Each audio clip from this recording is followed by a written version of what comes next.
Chères téléspectatrices, chers téléspectateurs, bonsoir et bienvenue sur Télé Saxon. Salut Louis. Salut Sacha. Aujourd'hui, nous allons parler des scouts qui ont fêté leur 90e anniversaire il y a quelques jours. Nous passerons un reportage sur le nouveau curé de notre village.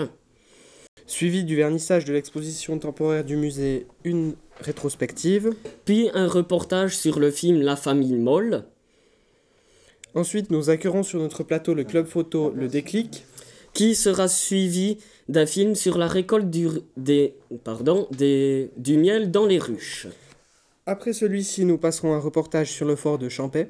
Puis notre film rétro qui sera suivi d'une émission de cuisine. Il y aura un reportage sur les 50 ans de l'Arbre à Reims. Et tout de suite, les 90 ans des scouts. Rassemblés près des tentes pour saluer la fin du jour. Les scouts laissent leur voix chantante voler vers toi pleine d'amour. Alors, quel est le programme de cette journée ?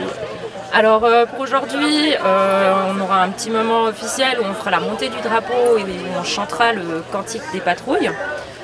Sinon, sur la journée, il y aura la raclette qui est à disposition pour ceux qui en auraient envie. Pour midi, c'est pique-nique canadien.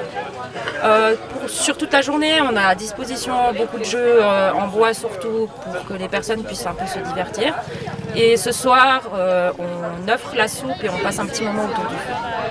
Comment fait-on pour rejoindre les scouts ?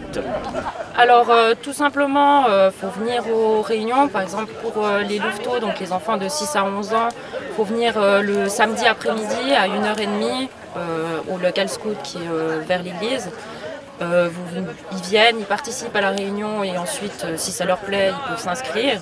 Pour les éclés, donc les jeunes de 11 à 15 ans, ils viennent plutôt le matin, de 9h30 à 11h30 au même endroit. Et après, s'il y a des plus âgés qui seraient intéressés, ils peuvent venir à une ou l'autre des réunions, discuter avec les responsables et nous, on accueille tout le monde. Ok, très bien. Merci Pauline. Merci. L'humble prière qui de ce camp s'en va monter ô toi qui n'avais sur la terre pas de maison pour t'abriter. Nous venons toutes les patrouilles te prier pour te servir mieux. Bois au bois silencieux, tes scouts qui s'agenouillent. Bénis-les, ô Jésus dans les cieux.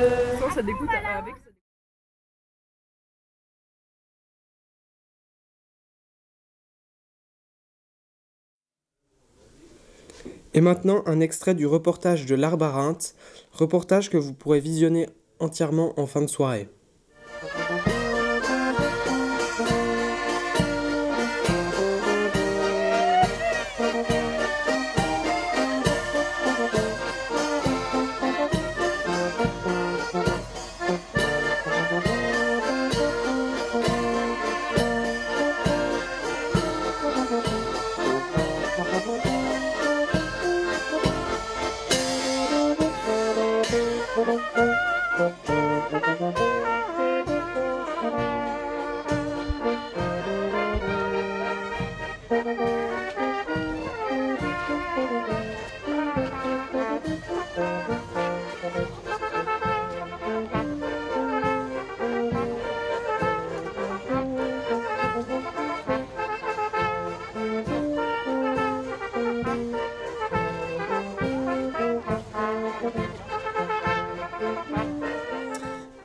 Voilà, c'était un reportage de Patricia Vaudan et tout de suite un autre reportage de Patricia, mais sur le nouveau curé de Saxon et ainsi que Fuy.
que le territoire des paroisses, des 6 paroisses, est de chaque côté des rives du Rhône, et puis que ça existe déjà dans d'autres institutions du secteur. Donc voilà, on a gardé le mot du secteur des 2 rives. On a le Jeudi Saint où on se retrouve tout le secteur à Fuy pour célébrer le début de la semaine sainte, enfin du temps pascal. Et puis autrement, on ne sait pas encore, mais on verra si on fera d'autres temps. On a eu des messes de secteur qui se faisaient une fois par année. On va peut-être remettre tout ça sur pied avec peut-être d'autres idées qui peuvent nous venir.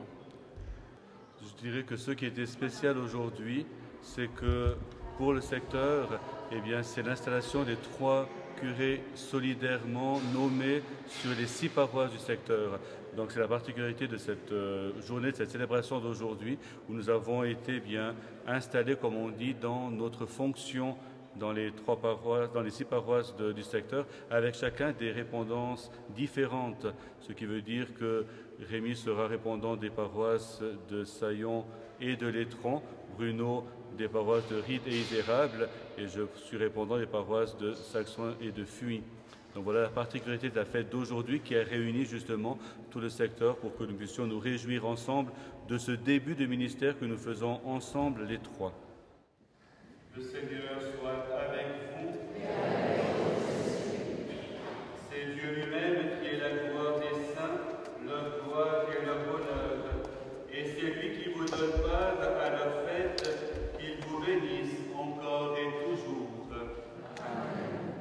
Qu'il vous bénisse en vous offrant leur aide, afin que vous puissiez vous donner davantage à son service et à celui de vos frères et sœurs. L'Église est heureuse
Chères téléspectatrices, chers téléspectateurs, l'équipe technique de Télésaxon s'excuse des problèmes techniques qui auront lieu durant cette émission. Enfin bref, Louis, à toi. Tout de suite, le vernissage du musée. Qui est un reportage de Louis. Bonsoir à tous. Bonsoir à vous qui êtes venus célébrer les 10 ans d'exposition du musée de Saxon. 10 ans dans l'échelle du temps, c'est très court si c'est exaltant. C'est très long si c'est assommant. 10 ans d'improvisation, de transformation de cette salle d'exposition, toujours la même mais incroyablement autre par la magie de notre scénographe Claire Pataroni. 10 ans de découverte, d'ébahissement, de fascination, d'émerveillement, d'émotion, de désarroi quelquefois. 10 artistes ont poétisé nos murs de leurs œuvres. Ils ont éveillé notre étonnement devant tant de diversité dans l'expression de l'art. Ils se sont révélés par la peinture, la sculpture, la photographie. Ils nous ont accordé d'entrer dans leur monde particulier, d'être au plus près de leur passion. Ils se sont livrés à travers l'empreinte du pinceau, du ciseau. Ils se sont laissés découvrir par l'esquisse discrète du trait, par un chatoiement de couleurs, par un jeu subtil d'éclats de lumière, par des clairs obscurs délicats, par une sensibilité aux expressions affirmées. Chacun a trouvé en lui la ligne qui peut être dite, qui peut s'ouvrir au regard, la ligne de partage. Quel pas à franchir! Et pour nous, visiteurs, que d'émotions à laisser naître et intensément ressentir.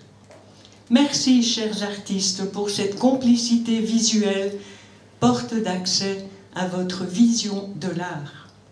Merci à Pierre-Yves Gabiot, Josiane Roduit-Gaudin, Manuela Thur, Patrick Althaus, Augusto Gianesini, Eliette Graff, Laurence Beaufils, Patricia Vicarini, Éric Marietto, Laurence Binder.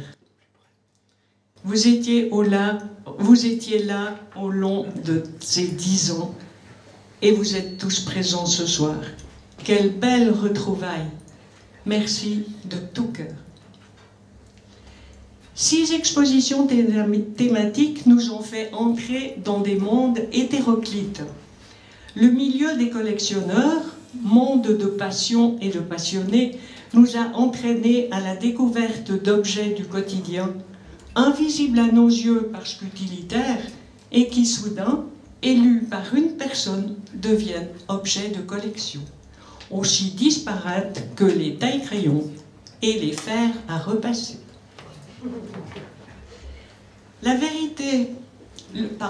Le vécu historique de Saxon nous a incités à célébrer des événements comme le 150e anniversaire de la fanfare municipale La Concordia et le 100e anniversaire de la chapelle protestante. Ces journées de liesse réunissent des gens qui habituellement ne se côtoient pas et à cette occasion échangent quelques mots et sourires, tandis que d'autres se retrouvent. C'est de la fête sans doute le plus important, ces échanges impromptus. Saillon et Saxon.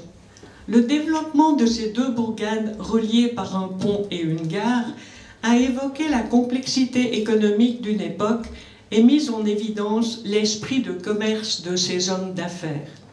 Ils n'avaient pas besoin de modèles pour se lancer dans des entreprises plus ou moins périlleuses. Le marbre de Saillon a porté les couleurs de ce bourg médiéval dans le monde entier. Au départ, la gare de Saxon. Ces promoteurs ont eu une part de chance, mais beaucoup de vaillance. Sous la fameuse pierre à bois, le coteau aride en apparence contient 12 sources d'eau potable, une excellente eau naturelle. De petites sources privées, 3 réservoirs, une station de pompage, complètent l'alimentation en eau de Saxon, ce qui donne un réseau de distribution de 62 km. Impressionnant. C'est l'ingéniosité des hommes à capter et à distribuer cette eau jusque dans nos maisons qui est à souligner. Ouvrir un robinet, c'est si facile. L'exposition voulait mettre en valeur tout le travail qui le permet. L'eau vient du ciel, le soleil aussi. Nous nous protégeons des coups de soleil. Protégeons donc aussi cette eau d'une valeur inestimable. C'est un don du ciel. Nous voici, chères dames et messieurs, au terme de cette énumération de 10 ans d'exposition thématique et d'exposition artistique. Elles ont touché des publics fort différents, des groupes d'amis, des contemporains, des classes primaires tout émoustillées par ce qu'elles vont voir, des connaisseurs, des étonnés et des « ouais, c'est pas mal du tout », mais tous contents d'avoir pris le temps de s'arrêter et, je veux le croire, enthousiastes en pensant aux prochains événements à découvrir. Ce musée est en route pour les 20 ans.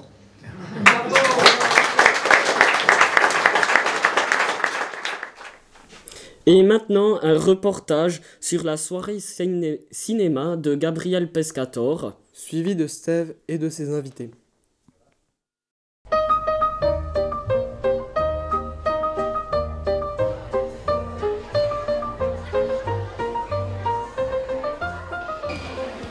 Voilà, bonsoir tout le monde.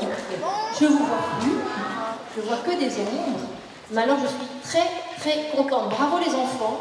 Cet après-midi, je vous ai dit, vous revenez avec vos familles, c'est fantastique, la salle, elle est magnifiquement pleine. Alors merci beaucoup à tout le monde pour votre présence pour cette soirée spéciale cinéma à Saxon. Et je suis vraiment ravie de vous voir aussi nombreux. Je veux souhaiter tout particulièrement la bienvenue à l'équipe de Road Movie. Alors vous les avez déjà rencontrés les enfants cet après-midi. Donc spécialement bienvenue à Sarah, à Jessica, à Grégor, qui sont à la technique, on peut les applaudir. Un merci tout spécial aux créateurs de l'affiche, Paul et Nathan, je ne me trompe pas. Un merci tout spécial aux maîtresses ACM emmenées par maîtresse Nadine et maîtresse Anne-Véronique pour tous les décors et bravo aux enfants parce que les décors sont vraiment superbes. Et un merci tout particulier à la commune de Saxon pour son soutien financier pour cette soirée. Et puis à la fin de la soirée, vous aurez droit à un apéritif offert par la commune. Merci beaucoup. Bonsoir tout le monde. Je suis super contente de vous voir si nombreuses et si nombreux.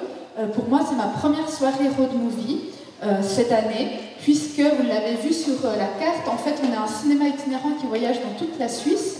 Et aujourd'hui, c'est la première soirée en Suisse romande. On était en Suisse allemande avant. Donc je suis super heureuse de commencer la soirée comme cela. Et puis, avant de quitter la scène, j'ai encore un petit présent que je vais donner pour le comité local de Saxon qui a organisé une venue à Madame Le. C'est une histoire ce vin. Alors, c'est pas un vin valaisan, mais c'est une histoire quand même assez sympathique, puisqu'en fait, la personne qui le fait sur le lac de Bienne est en même temps vigneron et cinéaste, et on s'est dit que pour Road Movie, c'était un clin d'œil aussi assez sympathique. Merci encore, et j'espère à dans quelques années pour Saxon 2023 peut-être. Bonne collection.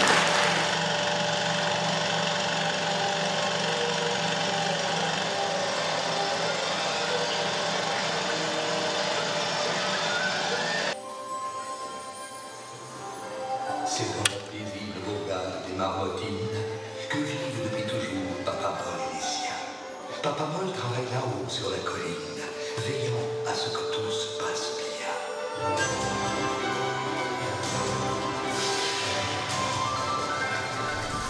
Voilà. Bonjour, bienvenue sur Télésaxon. Alors il y a ceux qui cliquent, il y a ceux qui claquent, il y a ceux qui méritent des claques et il y a ceux qui font des déclics. Et justement ce soir on les accueille, c'est l'équipe du photoclub Déclic. Donc bonsoir messieurs. Bonsoir. Bonsoir. Donc, je reçois Georges Ozanda, Pascal Rosset et Pierre-André Berthollet. Donc, vous faites tous les trois partie du photoclub Déclic de Saxon et environ. Et le environ est important, je crois. On va le voir tout à l'heure. Et puis, en fait, votre actualité aujourd'hui, pourquoi vous venez nous voir, c'est parce que vous fêtez votre 40e anniversaire. Et en fait, vous allez nous faire une exposition. Alors, donc, il y aura lieu, justement, Pascal, tu peux nous dire quand elle aura lieu, cette exposition? Alors oui, l'exposition aura lieu du 11 au 27 octobre. Aux salles du village à Saxon, Bouillac et Saint-Félix. Voilà. Cette année, on emploiera les deux salles. C'est une grande exposition. Exactement, exposition anniversaire. Ouais. Et je crois que ça en le vaut. Hein. Donc, on va peut-être juste commencer par une question. En fait, donc 40 ans, ça veut dire qu'il y a eu un moment donné où l'association s'est créée. Justement, pouvez-vous nous expliquer un petit peu comment s'est créée cette association? Ouais. Alors, Georges, tu peux volontiers. Alors, au départ du photoclub, on était associé avec Ciné Club, Photoclub à Saxon. Et puis après quelques années, on s'est aperçu que la photo, l'image bougée et l'image fixe étaient deux choses entièrement différentes. Et c'est de là qu'on est parti sur la création purement du photoclub, c'est-à-dire appareil de photo, avec à l'époque encore le studio de développement. Voilà, mais la première étincelle, en fait, comment ça a jailli cette idée de se dire, et si on faisait un club? Comment est venue cette idée? On est parti une fois tous les trois à Venise Expo mondiale. pour aller voir une expo là-bas et puis nous-mêmes faire des photos. On était justement les trois, Georges, Pascal et moi. Et puis on s'est dit que ça pouvait peut-être intéresser d'autres personnes, l'image fixe par rapport à l'image animée. Et là, on a dit, pourquoi pas lancer un photoclub? Et puis on s'est retrouvés à la rentrée ici avec plusieurs personnes qui étaient intéressées. Et on a fondé un photoclub en 77. On était 9 membres fondateurs. Voilà. D'accord, donc il y avait une personne qui avait un appareil photo, ou bien si chacun avait acheté un appareil photo, on avait quand même tous un appareil de photo à l'époque. Les personnes savaient comment ça fonctionnait. C'était vraiment une occasion d'échanger et puis d'approfondir un peu le peu de connaissances qu'on avait à l'époque, mais ça reste toujours la même chose, diaphragme, vitesse, qualité à l'époque c'était qualité du film, les ISO ça reste toujours des ISO et puis voilà. Après il y a eu la transition numérique et tout ça. Là on a eu peur de perdre un peu de membres en disant ouais la photo argentique tout va être foutu, il n'y aura plus rien qui va se passer, mais non, ça a boosté le club. Ouais. Ok. Donc justement qu'est-ce qui différencie... Enfin, je viens de perdre un petit peu le fil. En fait, là, vous aviez chacun des appareils, et puis c'est vrai que l'argentique, il y avait un petit côté magie, je pense, peut-être, et que les gens disent aujourd'hui, on ne le retrouve plus à travers le numérique, mais en même temps, vous me dites, apparemment, les gens se posent beaucoup de questions par rapport à ce numérique. Ouais. Donc, plus qu'avant.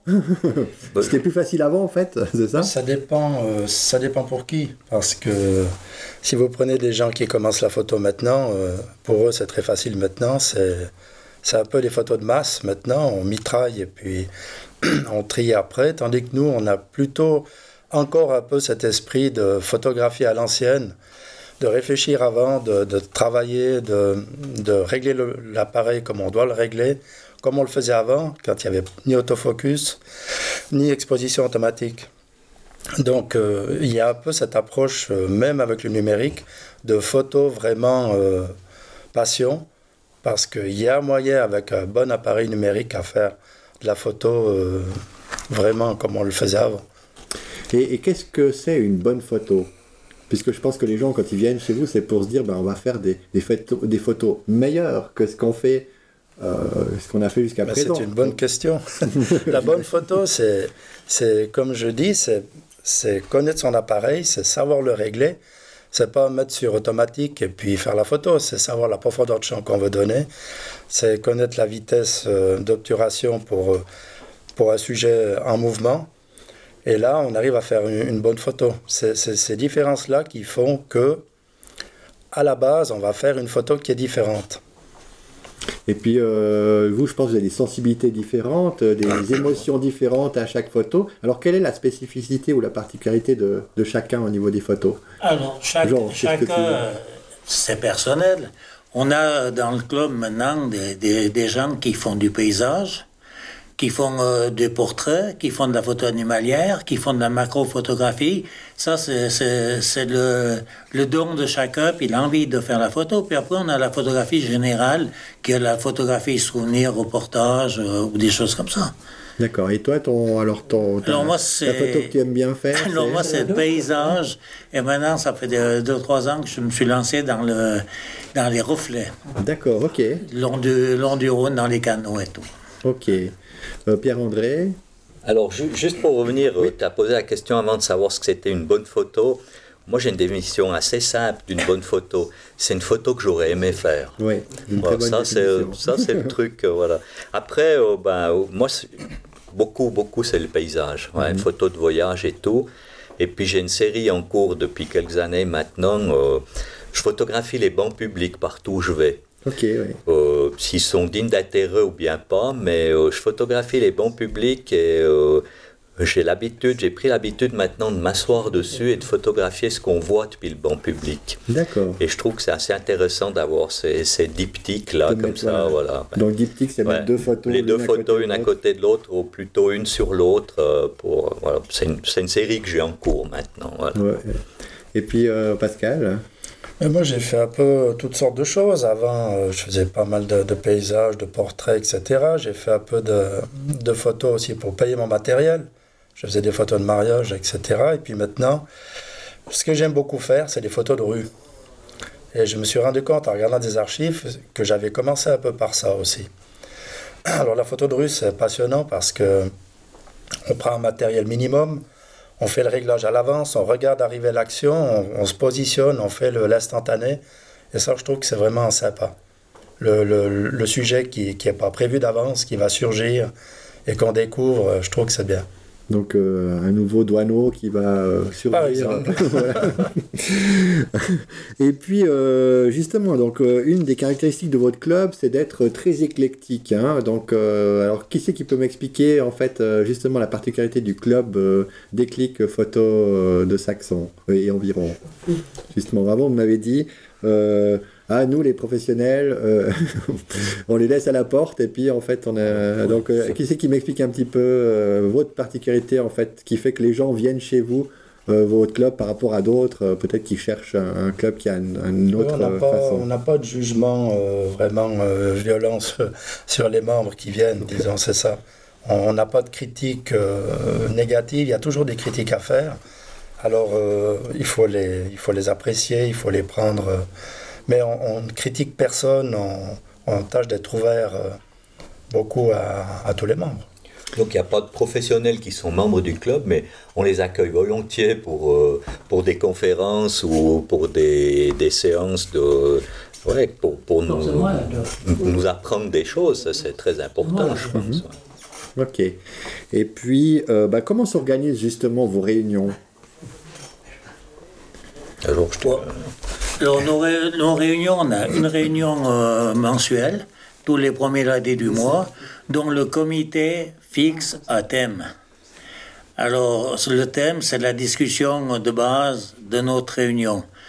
Et puis, la suite de la réunion, après ce thème suivi, c'est qu'on fait une sortie mensuelle aussi. Et de la sortie mensuelle, tous les participants à la sortie mensuelle doivent fournir des photos. Et puis après, on a la vision de toutes les photos, tous les photographes, et puis la discussion est ouverte. On a une critique directe. une bonne critique, mais en principe c'est de la bonne critique qu'on apprécie ou bien qu'on... Oui, c'est ce qui fait notre force, c'est ça, c'est le partage. Une photo, il y a toujours quelque chose à en tirer, de toute façon, même si elle est, en guillemets, jugée ratée, il y a toujours quelque chose à en retirer, voire ça permettrait d'améliorer la prochaine. Ce qui est impressionnant, c'est que si on a 10 à la sortie ou 20 à la sortie, on a tous la même vision du paysage. Mm-hmm. Et puis on arrive à avoir 20 photos entièrement différentes. Oui, où on arrive entre nous à se poser la question, mais t'as pris où ça? Comment t'as fait?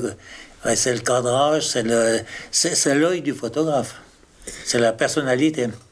Tout à fait. Et donc justement, c'est quelque chose qu'on va retrouver dans l'exposition, cette espèce d'éclectisme, de mixité en fait des genres.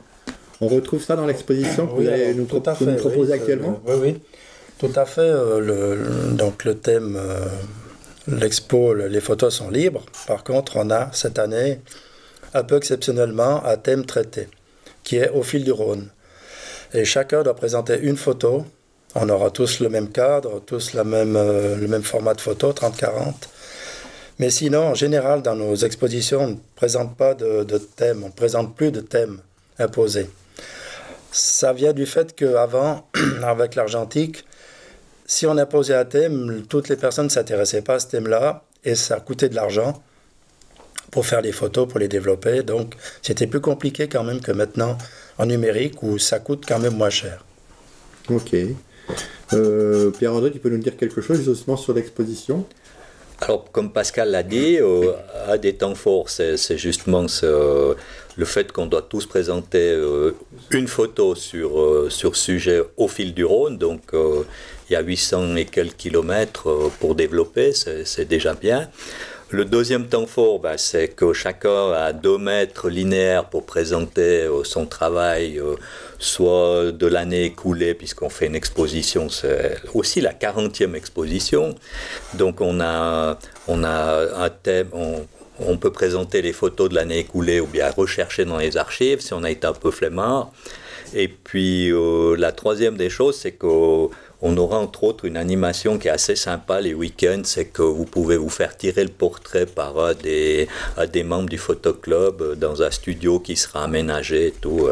Donc je pense que c'est une initiative assez sympa et les participants peuvent repartir avec un tirage. Donc je pense que ça va être un joli moment de partage. Mmh.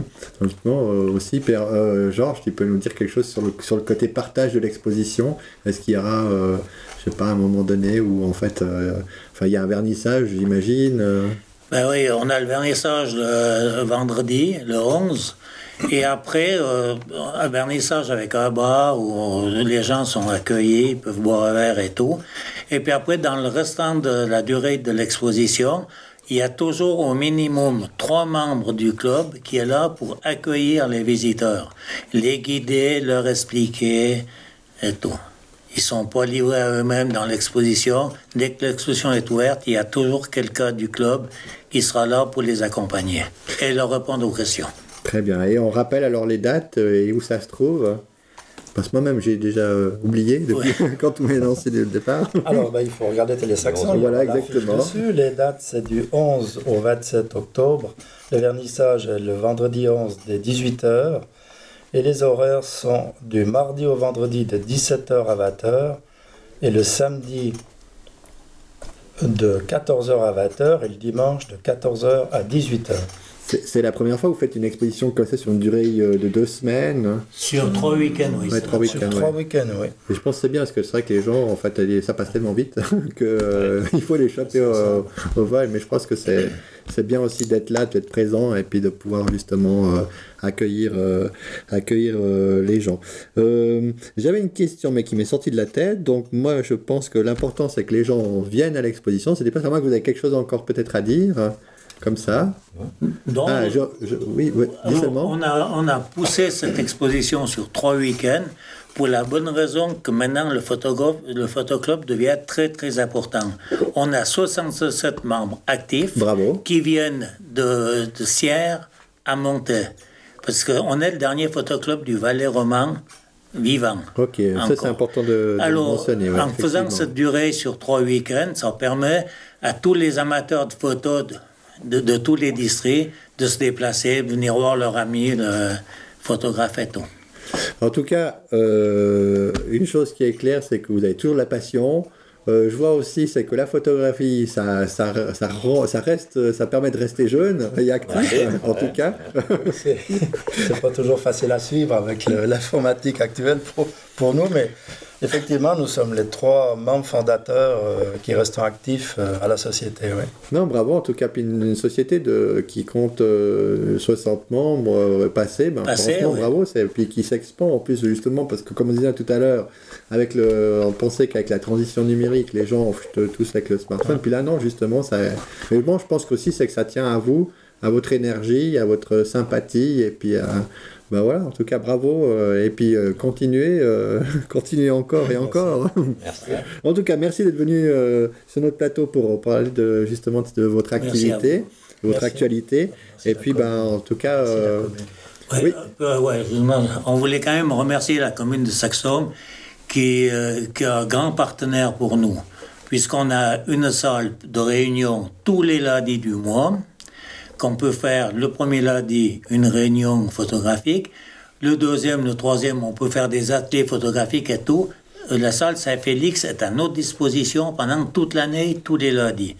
Et puis maintenant, la commune nous a mis à disposition, en plus, pour l'exposition, les 2 salles, Bouillac et Saint-Félix, mis à part qu'on a un programme, un stock de matériel maintenant avec tous nos chevalets, éclairage et tout, c'est à l'abri public de la commune et tout, c'est la commune qui nous met aussi à disposition le dépôt.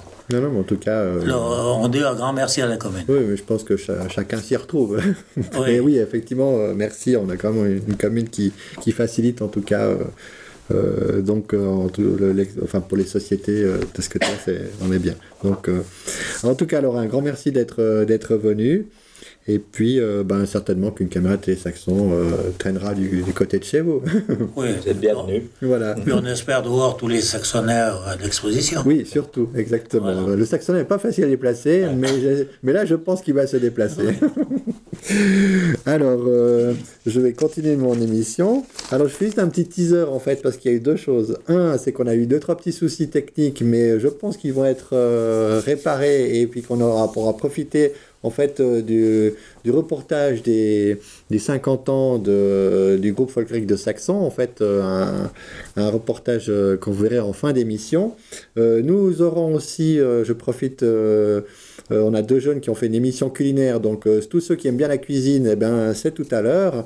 Et puis je fais aussi un petit clin d'œil parce que on a ce soir, je pense, une séquence rétro collector. Donc restez devant vos postes télévision parce que d'ici une quinzaine de minutes, il y aura cette petite séquence rétro, en tout cas qui vous fera hausser les zygomatiques.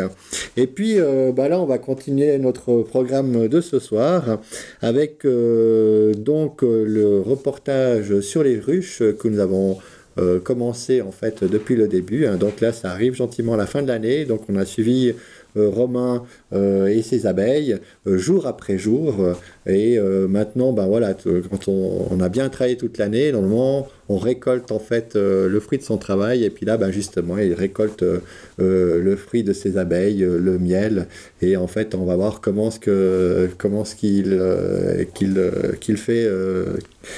fait cette récolte. Donc tout de suite le reportage réalisé par Steve Gillot.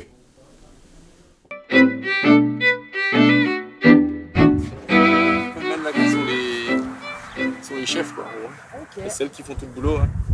On va voir après sur la vidéo, les mâles ils sont là que pour la reproduction, puis pour aider à aérer la ruche, on dirait. Ils peuvent battre des ailes comme tu vois là il y en a plein qui battent des ailes, et ça fait tourner l'air dans la ruche quoi. Et là il y en a encore, vu qu'elle est pleine, elle est quand même pleine de chiffres pleines. Il doit quand même encore avoir à l'intérieur dans les 40 000 abeilles.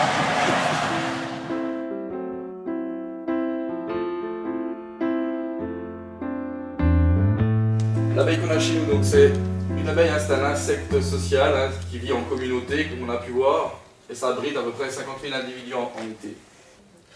Donc on va voir là une belle partie avec une bonne récolte de miel. Ça c'est gorgé de miel, alors quand c'est un truc comme ça, plein de miel, hein, ça fait quelques kilos. Hein. Et là c'est que la cire, la pure cire blanche, toute fraîche. Là tu peux manger la cire, ça fait comme un chewing-gum après. On va goûter. On voit, tu vois le miel, ouais, perculé c'est bon. Puis là il n'est pas encore prêt, mais tu vois briller. Il est là, mais il n'est pas encore prêt. D'accord. C'est excellent.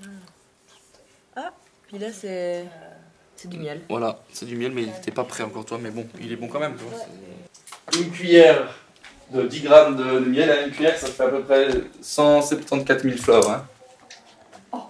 Il faut vraiment qu'elles bossent, qu'elles aillent, parce que chaque fleur, il y a presque rien, c'est même pas une goutte, c'est 1/100 d'une goutte, quoi. Même pas. Okay. Ça fait à peu près 3400 voyages, puis 140 heures de travail. Parce qu'il faut qu'elle ramène le nectar, il faut qu'elle la ramène dans les alvéoles, qu'elle le fasse sécher, après elle se le repasse entre elles. Tu vois, ça tourne vachement. Ce qui fait que comme elle se le passe entre elles, bah, elle donne aussi dedans des sels minéraux, des vitamines, puis d'autres choses, quoi. Donc c'est très long pour faire du miel. Donc souvent quand on mange du miel, on s'en rend pas compte, quoi. Tu remets ça dedans? Ouais. Je fais le premier, puis après vous faites... Il faut juste caresser, même si on passe plusieurs fois. Mais le but c'est d'enlever l'opercule de cire. Comme ça c'est libéré, tu vois, le miel il est libéré là. Ah c'est bon, ça change la donne. Hein. Tu vois encore tout le nectar, c'est incroyable. Le nectar il part vite, dès qu'on tourne une fois. Ça va bien? Ouais, il est lourd, tu vois, il est plein presque. Ouais. C'est impressionnant comme ça. Oui, en effet, ouais. On place, puis après c'est très simple, ça fait centrifugeuse. Ça va tourner. Peut-être t'entends comme de la pluie et là tu vois qu'en fait c'est en train de partir sur les côtés quoi. Ouais, d'accord.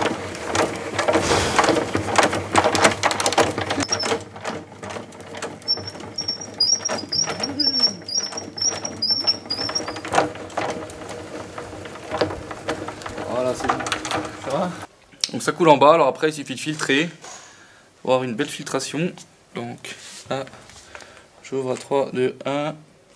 C'est parti, paf! Le miel, l'or. L'or de l'abeille. L'or des ruches. Ah, je pourrais rester en dessous. À la place du bidon. Ouais. Et là, ça va faire. Là c'est de l'or magique. Puis les gros morceaux de cire qui tombent. Tu vois. Tous les miels, enfin, en tout cas d'ici, de 1000 fleurs, elles ont toutes la même couleur, puis elles sont toutes liquides comme ça au début.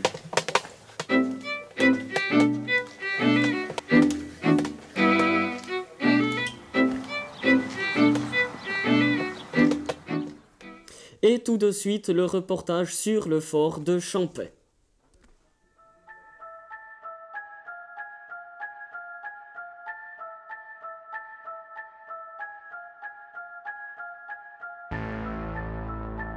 Quelque part dans les montagnes du Valais, à proximité d'une jolie petite station de montagne à 1450 mètres, se terre une construction restée longtemps secrète.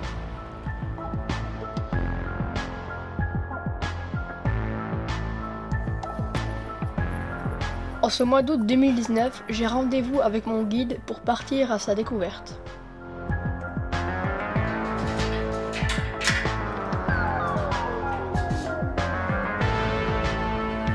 Passé la lourde porte d'entrée, nous pénétrons dans un labyrinthe de couloirs humides et obscurs pour explorer cette petite ville secrète. Voilà, alors on est dans le fort de Champey, dans le réfectoire de ce fort.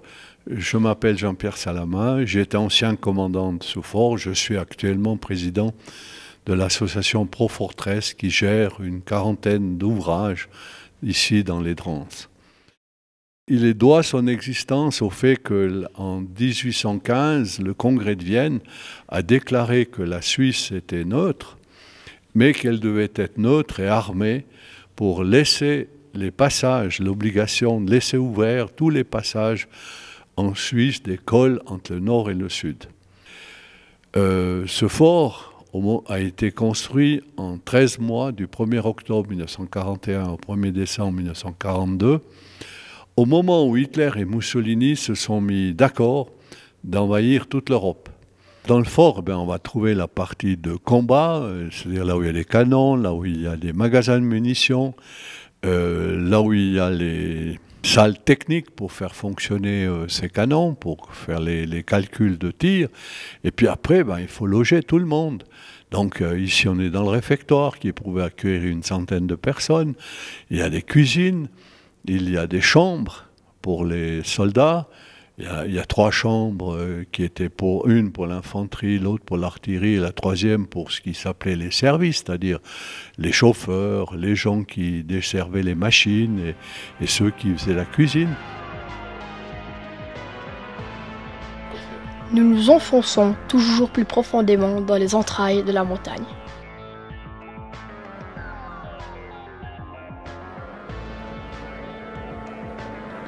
Voilà, ici on est dans le magasin de munitions 1, c'est là qu'on trouvait tous les obus. Dans ce magasin de munitions, il y avait 25 000 obus.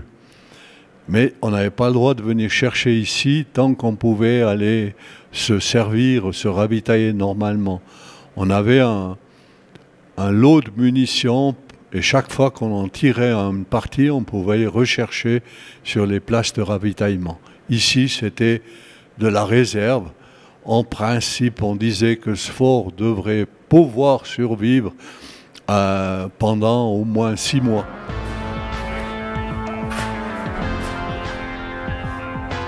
Toujours plus loin, mon guide m'amène au canon qui pointe hors de la roche.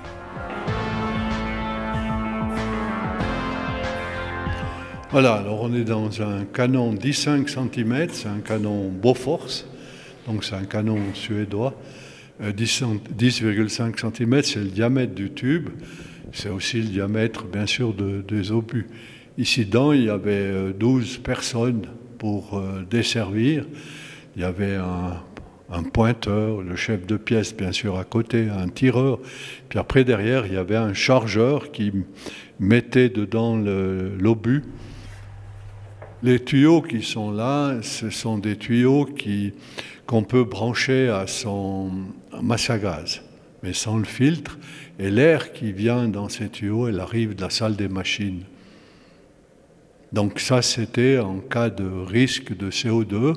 Si on tire plus de 100 coups de canon, il y a du gaz qui s'échappe de ce qui a été brûlé par les toupes et bien sûr aussi la poudre qui est à l'intérieur de la douille. Et puis, il faut à ce moment-là s'équiper de masse à gaz pour ne pas mourir, parce que le CO2, on ne le sent pas du tout. En sachant qu'il y a une quarantaine de petits forts dissimulés un peu partout, je ne regarderai plus la montagne de la même manière.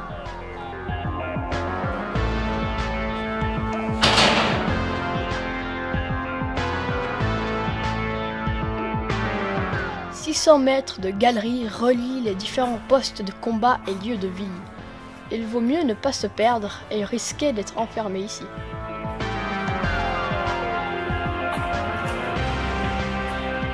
Après 3 heures passées sous terre, à 14 degrés, nous retrouvons enfin l'air libre.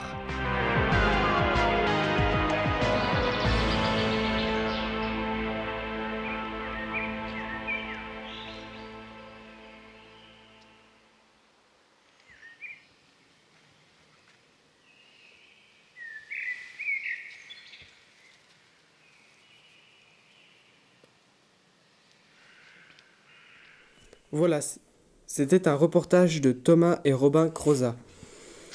Maintenant, notre séquence rétro.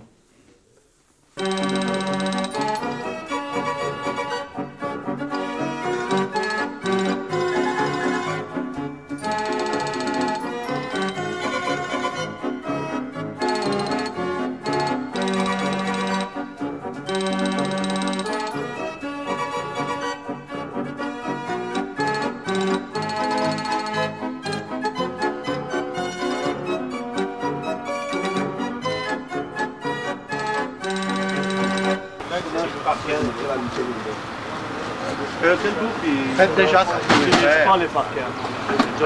Mais il y a une chose, je me recommande, c'est les dégâts les façades, de bien faire gaffe.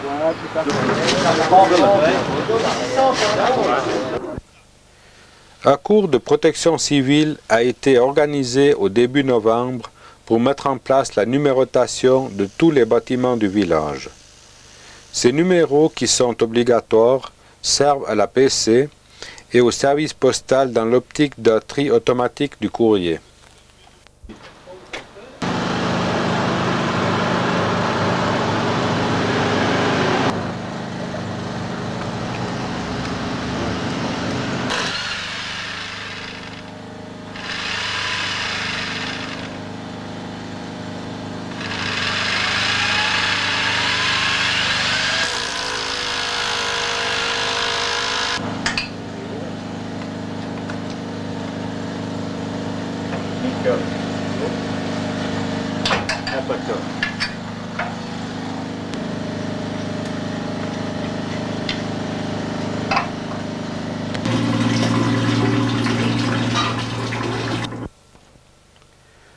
Les locaux de la protection civile sont très bien agencés du côté des cuisines.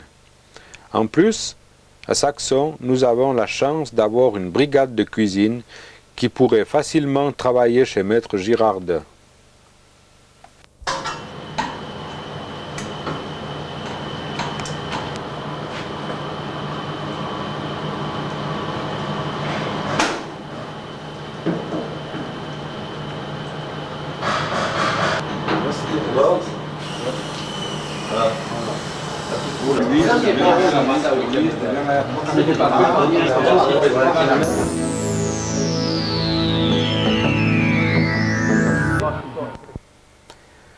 Dernier appel lors de l'exercice d'automne fait par le capitaine Jean-Claude Cotier, qui a commandé le corps des sapeurs-pompiers de Saxon durant 16 ans.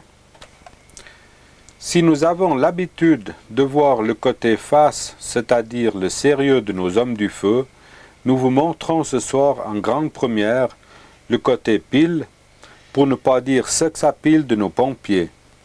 Cotier Jean-Claude, Vouillamo Gilbert, Cretenant Jean-Claude, Détienne Pierre-André, Duc Raymond et Rosset Pierrot font ici leur dernière parade avant une retraite bien méritée.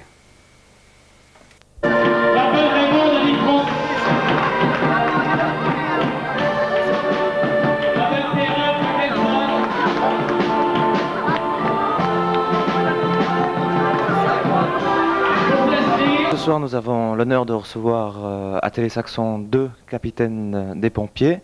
Le capitaine sortant, Jeanne-Claude Cotier. Bonsoir, merci d'avoir accepté notre invitation. C'est une soirée, en fin de compte, très émouvante que vous avez vécue. Eh bien, bien sûr, puisqu'on est là ce soir, c'était vraiment les adieux, mes adieux. Alors, nous avons organisé cette soirée pour vraiment faire plaisir un peu à tout le monde. Alors, quels ont été les grands moments pour vous dans cette soirée? Le moment peut-être le plus chaud? Ben, le moment le plus chaud pour nous, c'était bien sûr l'arrivée de tous ces gens qui sont venus vraiment nous faire cette manifestation. Et ensuite, l'organisation qui a vraiment été bien préparée. Et je pense que je garderai encore un bon souvenir des corps des sapeurs-pompiers. Alors vous allez présenter un nouveau capitaine, vous allez le présenter Jean-Claude, c'est votre fiancé, on ne le connaît pas tellement, quelles sont ses qualités? Eh bien je présente mon fiancé, celui qui va me remplacer, puisque je vous dis tout de suite, j'ai un petit dépassement d'âge vis-à-vis de lui, mais je peux compter sur lui, mais je le compterai quand même, mais vous pouvez compter sur lui, il sera prêt à tout pour faire ce qu'il y a à faire. Alors Stéphane Thomas, bonsoir. Pour les pompiers 1994, est-ce qu'il y aura des changements? Dans les grandes lignes, il n'y aura pas de changement. On va continuer. Pourquoi changer quand tout va bien? L'ambiance, il faut la garder la même. J'espère qu'on pourra la garder. Les plus grandes lignes qui vont changer pour nous, on va essayer de travailler un peu plus souvent avec les Samaritains, quoi. On l'a déjà fait en 1992 et qui était très bien. Je crois qu'on va continuer là-dedans. Alors vous avez commencé les pompiers quand vous êtes tombé amoureux de Jeanne-Claude, c'est ça, hein? Voilà, oui, il y a 10 ans, quoi, en 1985, combien tombé, c'était... on a fait en 85, je crois, sauf erreur, à l'inauguration du nouveau local, hein. Et puis c'est tout, c'est là que ça a commencé, notre grand amour. Juste, c'est juste, ma petite chérie. Et est-ce qu'il y a un mariage d'ici quelques temps, en vue? Oui, hein, le 31 janvier. C'était prévu, le 31 décembre, c'est prévu qu'on allait nous unir pour la vie. Alors, la chaîne de télévision locale vous remercie et vous ne manquerez pas de nous inviter pour couvrir l'événement. Merci. Merci. Merci à TF1 de nous avoir pu accueillir ce soir et nous souhaitons tout de bon pour le corps des sapeurs-pompiers de Saxon. Merci ma petite chérie. Ma petite chérie.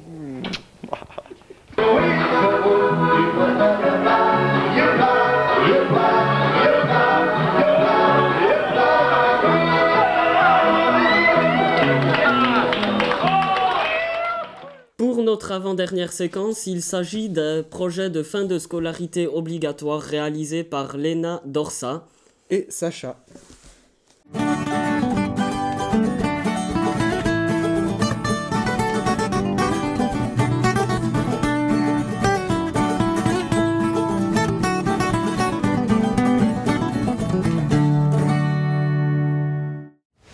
Hey! Comment ça va? Aujourd'hui, on va faire une salade d'asperges suivie de jambon en croûte et d'une vérille aux pommes. Alors, lavez-vous les mains, mettez votre tablier, attachez-vous les cheveux si vous pouvez, et c'est parti! Ok, alors on y va. Pour notre salade d'asperges, il vous faut 12 asperges, de la salade, 6 olives pour la décoration, un petit peu de sucre, du sel, du poivre, de l'huile d'olive, du vinaigre, de la moutarde, un peu de persil, un oignon et quelques petites tomates. Tout d'abord, pensez à nettoyer vos asperges. Voilà.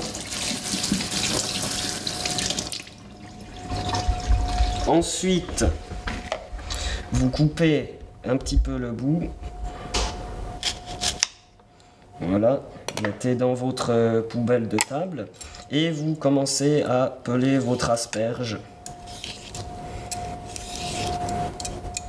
Et voilà, d'une fois que vous avez ensuite terminé de peler votre asperge, vous pouvez les cuire à la vapeur. On va mettre nos asperges à la vapeur tout de suite. Voilà.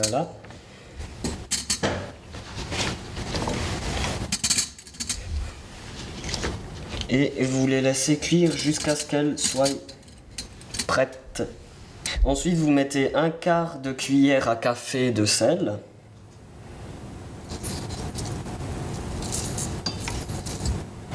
Une pincée de sucre. Oh, il y en a un peu beaucoup, mais on prend une pincée. Et voilà. Et vous mettez ensuite le couvercle. Voilà. Alors, pour votre sauce à salade, commencez par couper le persil. Mettez la moutarde dans un saladier. Vous ajoutez le vinaigre.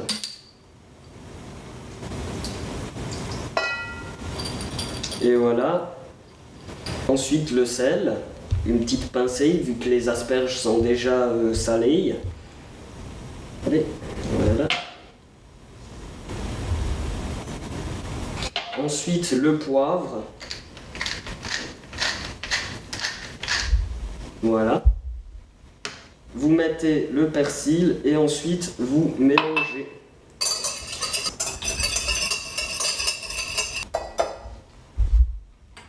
Une fois que vous avez mélangé, vous pouvez ajouter l'huile.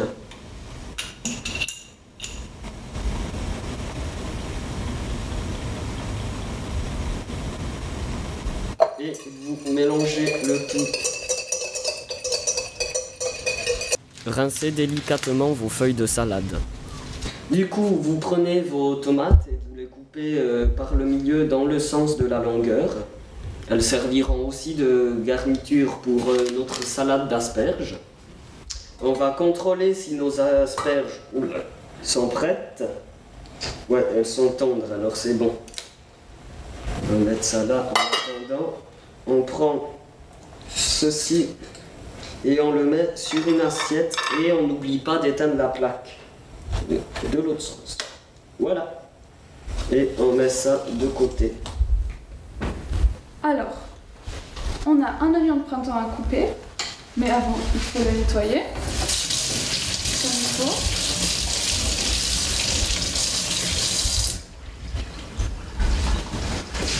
On enlève le bout, on le met dans notre compost.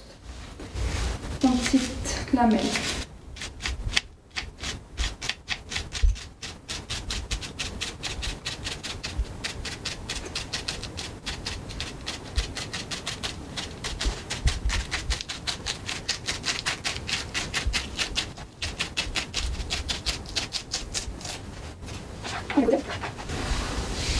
Et on fait nos olives pour la décoration. Petites olives dénoyautées qu'on coupe en petites rondelles aussi.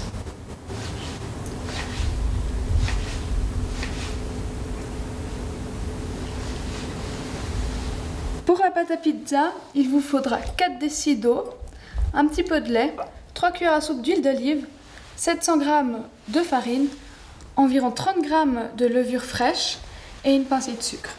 Prenez votre levure et ajoutez du lait tiède.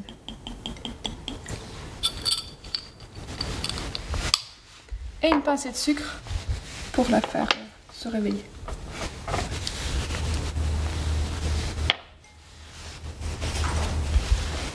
Voilà. Ensuite, faites diluer à l'aide d'une fourchette, mélangez bien. Pas à ce moment-là parce qu'elle est censée être facile pour que ce soit tiède.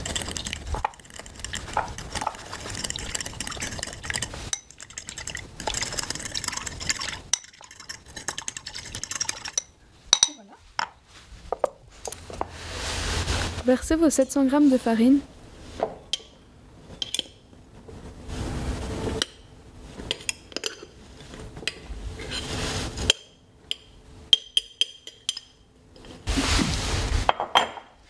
Deux cuillères à café de sel que j'ai oublié de dire avant.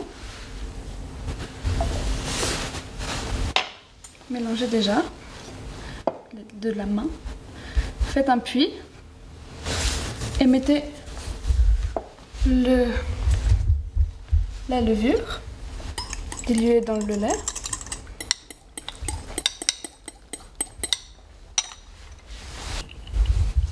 Ajoutez l'huile d'olive.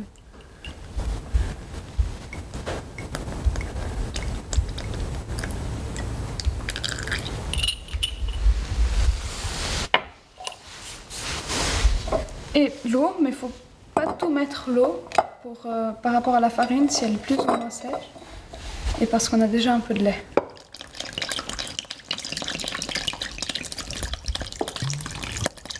C'est juste.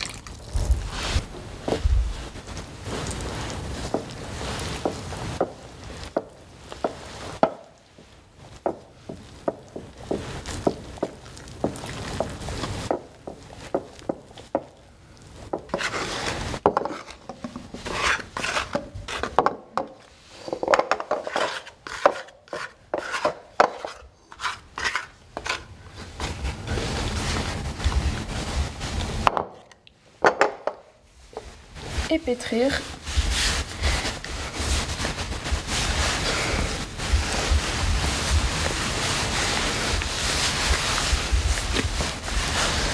En récupérant bien toute la farine.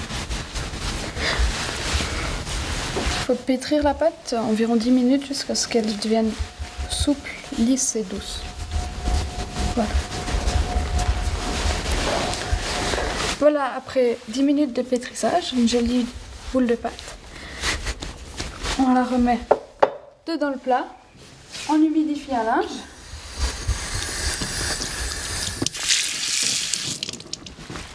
On les sort bien.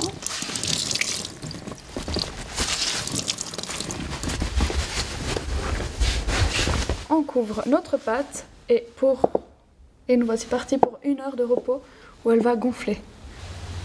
Regardez notre belle pâte, elle a bien gonflé. On commence par fariner un petit peu le plan de travail. là. Puis avec l'aide de la corne que je vous ai montré avant, on peut sortir la pâte et la dégazer.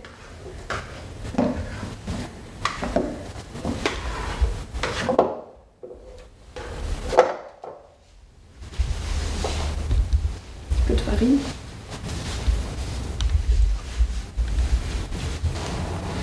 Encore un peu de farine. Et étaler. Un tout petit peu. Ensuite, on la retourne.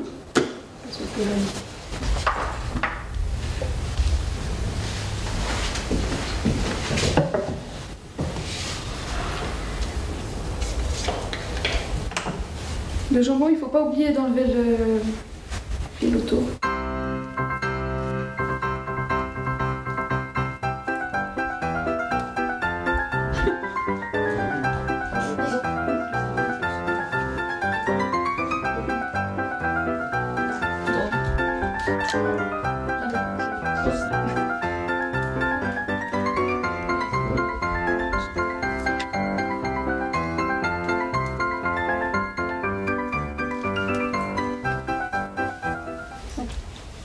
Rincer et couper du persil.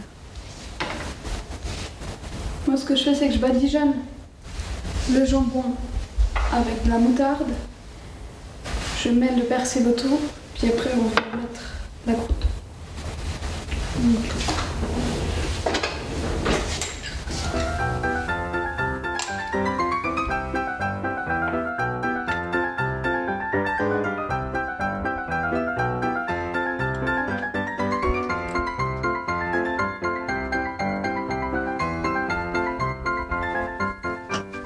On peut refermer la pâte.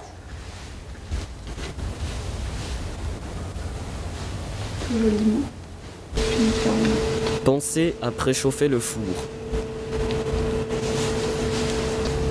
Badigeonnez de jaune d'œuf et incisez votre jambon en croûte.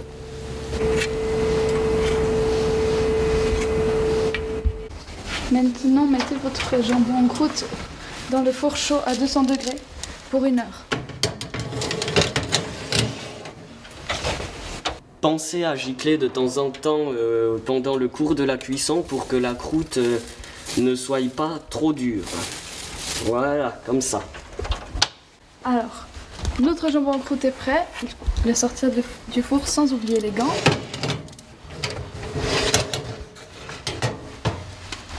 Voilà.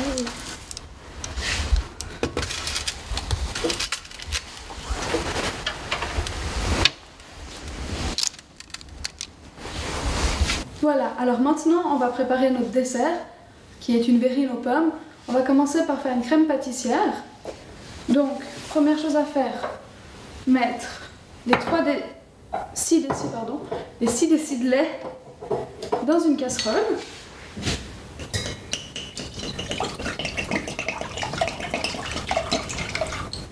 On va prendre une gousse de vanille. On la coupe dans le sens de la longueur.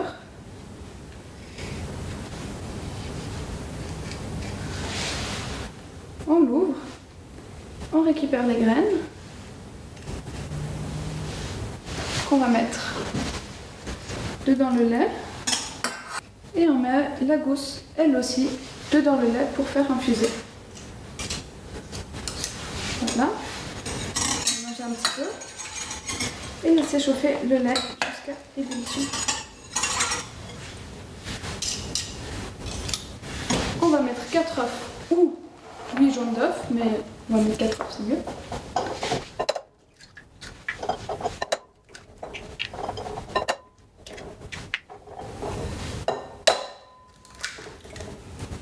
Voilà. 80 g de farine.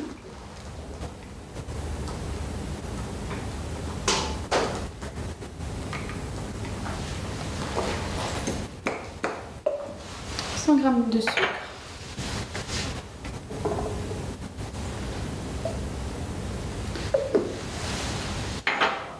Et on mélange bien avec le même poids qui est dedans.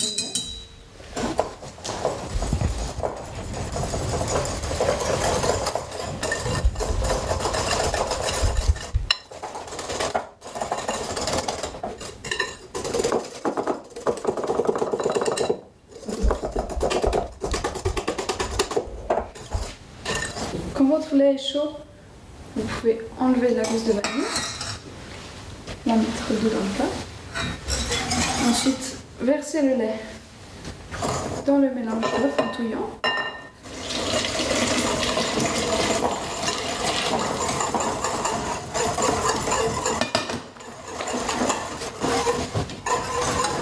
Puis reverser le mélange dans votre casserole.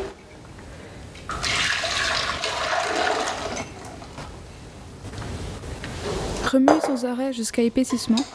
Une fois que la crème est épaissie, on la tire de côté et on peut remettre dedans le plat en verre. À l'aide d'une lécheuse. Maintenant, prenez les pommes pour les nettoyer un peu, les peler. Et ensuite, on va les couper en dés.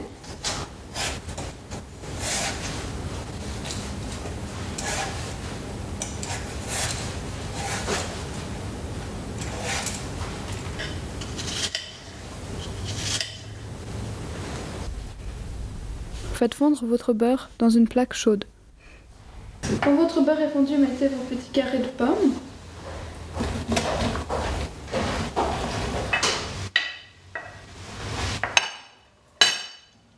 Un peu de sucre. Pas trop parce qu'il y a déjà la crème pâtissière qui est sucrée. Et de cannelle.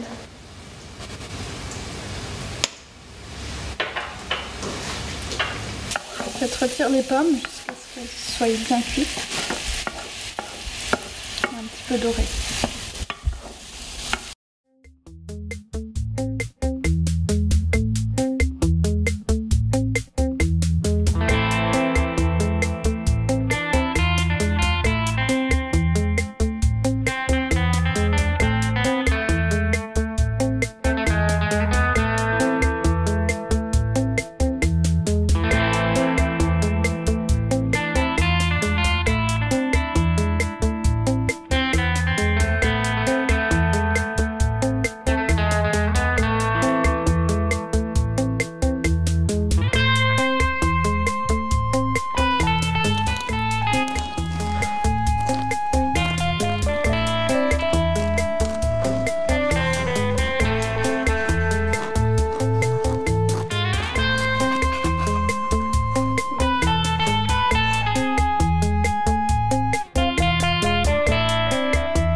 Alors, avec ce repas, on vous conseille de boire avec soit du gamay, d'un malvoisie flétri ou de jus anis. Ou du sans-alcool pour ceux qui ne peuvent pas boire d'alcool, comme ceux qui n'ont pas l'âge. Et surtout, sans abus. Par contre, des desserts, vous pouvez en abuser, ça.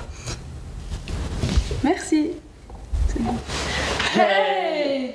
Nous tenons à remercier Monsieur Brand de nous avoir autorisé à faire ce projet personnel.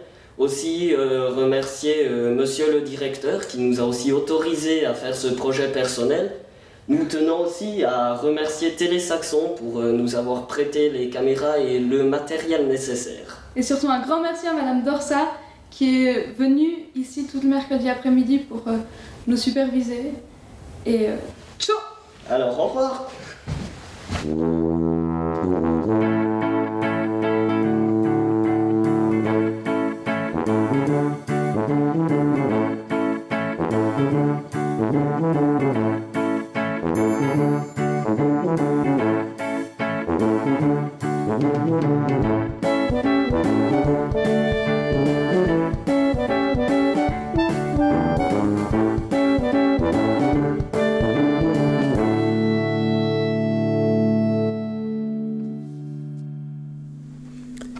Et pour finir, le 50e anniversaire de l'Arbre à Reims. En tout cas, nous vous souhaitons une bonne fin de soirée. Et au mois prochain. Au revoir.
Makes me happy, and everybody in the world will understand. Your dad macht mich glücklich, alle wissen, worum es hier geht. Vites, Highspeed, Schweizer Tempo, den Jodel schicken wir halt um die Welt.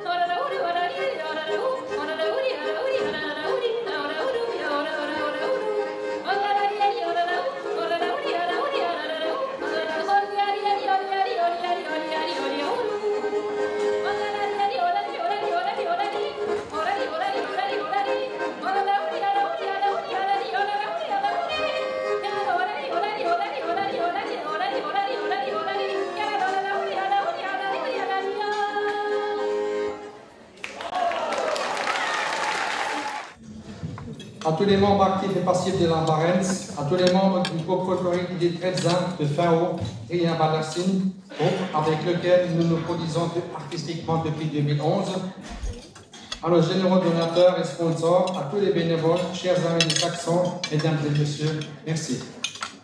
Je vous adresse au nom de l'Ambarens un très grand et chaleureux merci pour votre présence parmi nous ce soir et pour votre contribution à la réalisation de notre 50e anniversaire. En tant que président, c'est à moi qu'incombe l'honneur et surtout le plaisir de vous souhaiter à toutes et à tous la plus cordiale des bienvenues et une excellente soirée. Je ne vais pas vous faire l'historique ici de notre société, vous la trouverez d'ailleurs en résumé à la dernière page de notre carnet de faits. Je peux simplement vous confirmer que notre groupe tient depuis toujours une place importante parmi les sociétés de Saxons.